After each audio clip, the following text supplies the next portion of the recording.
அன்னைக்கு முரளி சாருக்கு வந்து மார்க்கெட்டு கிடையாது, வீட்டில் இருந்த டைமு. அப்போ அந்த திலீப்பி முகத்துக்கு முரளி சார் தான் ஆப்டாக இருப்பார். பட் அவர்கிட்ட பாடி லாங்குவேஜ் கிடையாது இல்லையா? நீ அந்த காலத்தில் முரளியை பார்த்தீங்கன்னா தெரியும். என் படத்தில் பார்த்து சொல்லணும்னா அதுக்கு முன்னாடி சார். Okay okay. ஸோ அப்புறம் அதில் எப்படியோ நாங்கள் 2 பேரும் தான், நானும் ஒய்ஃபும் போய் அதை சொல்லி பேசி இந்த படத்தை பண்ணோம். பட் அப்புறமா நான் இப்போ முரளி சாரை நேற்று நான் பார்க்கும்போது பெரிய ஸ்க்ரீன் தானே இது, நம்ம சின்னதுலேயே பார்த்து பார்த்து வேலை பண்ணோம். முரளி சார் டெத் ஆச்சு, பட் எனக்கு என்னவோ அவர் சாகாத மாதிரியே இருக்குது.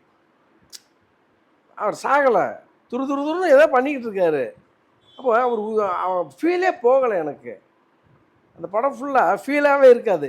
ஒரு சின்ன விஷயம், ஒரு ஒரு ஒரு ஒரு அரை ஒரு 2 நிமிஷம் அவர் ஃபீல் பண்ணுற வரும்போது நம்ம அப்போ தான் நம்ம கண்ணு கலங்குச்சு. ஓ இவரெல்லாம் ஆச்சு. அந்த சீன் நடித்ததுனால அந்த இது வந்துச்சு எனக்கு. ஸோ அந்த மாதிரி முரளி சார்லாம் ரொம்ப லைக் பண்ணி அவரை போட்டேன்.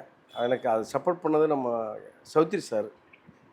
அப்படி தான் அந்த படம் எடுத்து ரிலீஸ் பண்ணோம். நல்லா ரசித்தாங்க, நல்லா ரசித்தாங்க. ஆச்சி கொழுக்கட்டை மாவு வந்தாச்சு. ஆச்சி கொழுக்கட்டை மாவிற்கு கொழுக்கட்டை அச்சை கேட்டு வாங்குங்கள்.